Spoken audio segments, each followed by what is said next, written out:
Hello friends, मैं विनय निर्भीक। Friends, आपका एक बार फिर से हमारे चैनल पर स्वागत है।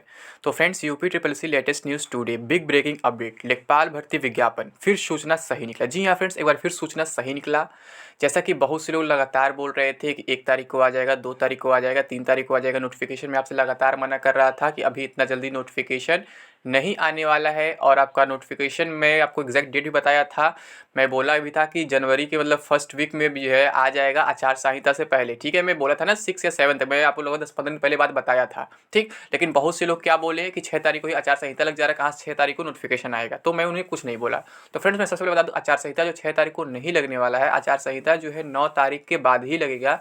उससे पहले आचार संहिता लगने का कोई चांस नहीं है। ठीक है। और अब अभी आप देखें 3 तारीख को यानी परसों जो प्रोटेस्ट हुआ है, तो वहाँ भी लोग डिमांड किए हैं लेखपाल भर्ती विज्ञापन को लेकर के।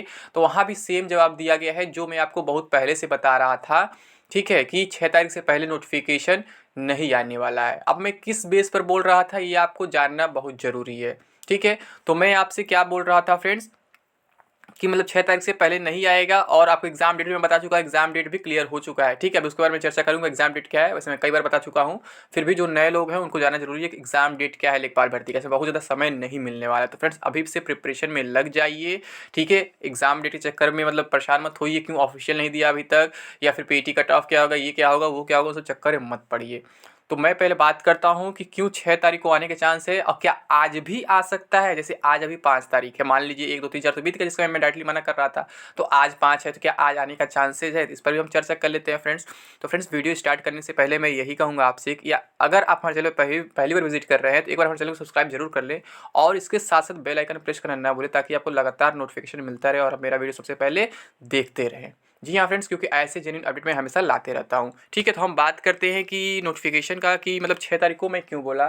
तो फ्रेंड्स, अगर आप पुराने कैंडिडेट हैं यूपी ट्रिपल एस सी के, यानी कि 2014-16 के बीच अगर आप फॉर्म अप्लाई किए होंगे उस टाइम, तो उस टाइम देखे होंगे क्या चलता था। उस time UP triple S C का साइट जो है कभी खाली नहीं रहता था। हर महीने कोई ना कोई विज्ञापन जरूर आता रहता था। ठीक है, और 2 विज्ञापन एक साथ जल्दी नहीं चलते थे।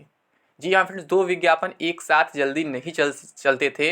जैसे प्रेजेंट में अगर देखा जाए तो अभी जो महिला स्वास्थ्य कार्यकर्ता का भर्ती आया हुआ है, वो 15 दिसंबर से लेकर के 5 जनवरी तक ऑनलाइन होने वाला है। यानी कि आज लास्ट डेट है, जिसके आधार पर मैं आपको 10 दिन पहले ही बता दिया था कि उससे पहले नोटिफिकेशन नहीं आएगा। और यही सेम बात जो है 3 तारीख के प्रोटेस्ट में भी आयोग के द्वारा बताया गया है कि हम एक साथ 2 नोटिफिकेशन नहीं दे सकते हैं, क्योंकि जब 2 लिंक एक साथ एक्टिव होंगे तो उससे क्या होगा, सर्वर डाउन होने के चांस रहेंगे, सर्वर क्रैश होने के चांस रहेंगे। क्योंकि हमारा सर्वर बहुत वीक है, इतना स्ट्रांग नहीं है कि 2 फॉर्म हम एक साथ ऑनलाइन करा सके। यानी कि जो बात मैं आपसे बहुत दिन से बोल रहा था वो बात आयोग खुद अब बोल दिया है। तो आप इसका मतलब समझ सकते हैं कि मेरी सूचना कितनी सही थी जो मैं बोल रहा था। यानी कि जो आपका विज्ञापन है, मैं एग्जैक्ट आपको डेट टाइम भी बताया था अभी 2-3 दिन पहले, कि जो आपका विज्ञापन है 6 तारीख को शाम 6 बजे तक जारी हो जाएगा। जी हाँ फ्रेंड्स, आपका विज्ञापन जो है 6 तारीख को शाम 6 बजे तक जारी हो जाएगा, इसमें कोई डाउट नहीं है।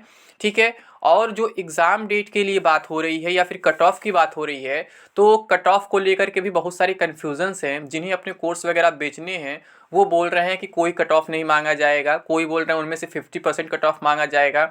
अगर आप देखेंगे जो एएनएम वाला भर्ती है उसका नोटिफिकेशन पढ़ेंगे, मतलब जो महिला स्वास्थ्य कार्यकर्ता वाला है, वहाँ फॉर्म तो मांग लिया गया है, लेकिन साफ साफ लिखा हुआ है कि आप पीईटी में अपीयर हो और आपके पास वैलिड स्कोर हो। ठीक है, वैलिड और उसके साथ सफिशियंट वर्ड भी लगाया है। इसका मतलब समझ रहे हैं कि वहाँ भी कट ऑफ बनाया जाएगा। वहाँ 0% वालों को भी इसलिए बुला लिया गया है क्योंकि वहाँ पे स्पेशल क्वालिफिकेशन मांगा जा रहा है, इस वजह से वहाँ सभी को बुला लिया गया है। और वहाँ उन्हें मालूम नहीं है कितने परसेंटाइल तक में हम 15 गुना कैंडिडेट्स पा जाएंगे। और 0% बुलाने का एक और फायदा है, वो सबसे फॉर्म भरवा के पैसे कमा लेंगे, लेकिन क्या होगा, सबको एग्जाम में मौका नहीं देंगे। जैसा कि लेखपाल भर्ती में भी होने वाला है, मैं आपसे शुरू से कह रहा हूँ। ये बुलाने को किसी को भी बुला सकते हैं फॉर्म भरवाने के लिए, ठीक है, किसी को भी मौका दे सकते हैं, बट एग्जाम में बैठने का सभी को मौका नहीं मिलेगा। केवल 15 गुना को ही कहा गया है, तो 15 गुना को ही बुलाया जाएगा। यानी कि ऑलमोस्ट 90% तक मौका मिल सकता है। ठीक है, ये यूआर की मैं बात कर रहा हूँ, ओपन कैटेगरी की। उसके बाद अगर आप ओबीसी से है या फिर ईडब्ल्यूएस से हैं तो 87% तक भी आ सकता है। और अगर आप SC से बिलोंग करते हैं तो फिर आपका 84-83 परसेंटाइल तक भी आ सकता है।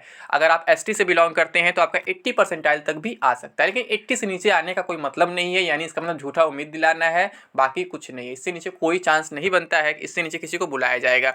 अगर इससे नीचे बुला लिया जाएगा तो फिर इस जो पैट कराया गया इसका कोई मतलब नहीं रह जाएगा, ये फालतू फिर वेस्ट हो जाएगा। वैसे भी वेस्ट ही होने वाला इसके बाद, क्योंकि इस बात कोई वैकेंसीज पे आने वाली नहीं है, ये केवल साल भर के लिए वैलिड था। ठीक है, साल भर बहुत जल्दी कंप्लीट हो जाएगा, आपको पता भी नहीं चल पाएगा।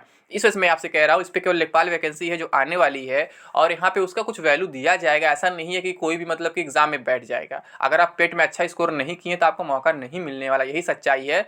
मैं बाकियों की तरह झूठा उम्मीद आपको नहीं दिला सकता हूँ कि हाँ सबको मौका मिलेगा, ये होगा वो होगा। अभी तक मान लीजिए कोई मेंस एग्जाम हुआ नहीं, अभी आप देखे नहीं और पहले से आप लोग सोच लिए कि सभी को मौका मिलेगा। ये क्यों हो रहा है? ये कोचिंग इंस्टीट्यूट्स वाले हैं, अपना कोर्स बेचने के लिए कर रहे हैं। वो सोच रहे हैं कि ऐसा बोलेंगे कि सभी को मौका मिलेगा, सभी हमारा कोर्स खरीदेंगे, जो भले अपीयर हो पाए एग्जाम में या फिर ना हो पाए। तो इसमें उनका तो फायदा हो जाएगा, बट से आपको कुछ नहीं मिलने वाला है। इसलिए मैं आपसे कह रहा हूँ झूठा उम्मीद मत पालिए, ठीक है। और वैसे भी एग्जाम डेट बहुत जल्द आने वाला है, ऑफिशियल आने वाला है। पहले नोटिफिकेशन आएगा, फिर नोटिफिकेशन के बीच में ही एग्ज़ाम डेट भी घोषित कर दिया जाएगा, या हो सकता है नोटिफिकेशन के साथ ही घोषित कर दिया जाए, क्योंकि आपको मैं एग्ज़ाम डेट बता चुका हूं। अब बहुत से लोग ये कहेंगे एग्ज़ाम डेट आप बता रहे हो और बाकी जगह बोल रहे हो कि एग्ज़ाम्स कोविड की वजह से पोस्टपोन हो रहे हैं। तो फ्रेंड्स, एग्ज़ाम पोस्टपोन होना, एग्ज़ाम डेट का नोटिस देना दो अलग चीज़ है। यहाँ पे एग्ज़ाम डेट का नोटिस दिया जा सकता है तत्काल के लिए, क्योंकि इलेक्शन आप समझ सकते हैं, ठीक है। एग्ज़ाम डेट दिया जा सकता है, भले एग्ज़ाम कंडक्ट कराया जाए या न कराया जाए, वो तो बाद का सिचुएशन है, बाद में देखा जाएगा क्या होगा क्या नहीं होगा। बट प्रेजेंट के सिचुएशन के अकॉर्डिंग एग्जाम डेट फिक्स हो चुका है, जो मैं आपको बता चुका हूं, और वो डेट है 27 फरवरी। जी हाँ फ्रेंड्स, 27 फरवरी है लेखपाल एग्जाम, वनडे एग्जाम होगा, ठीक है, 2 शिफ्ट में।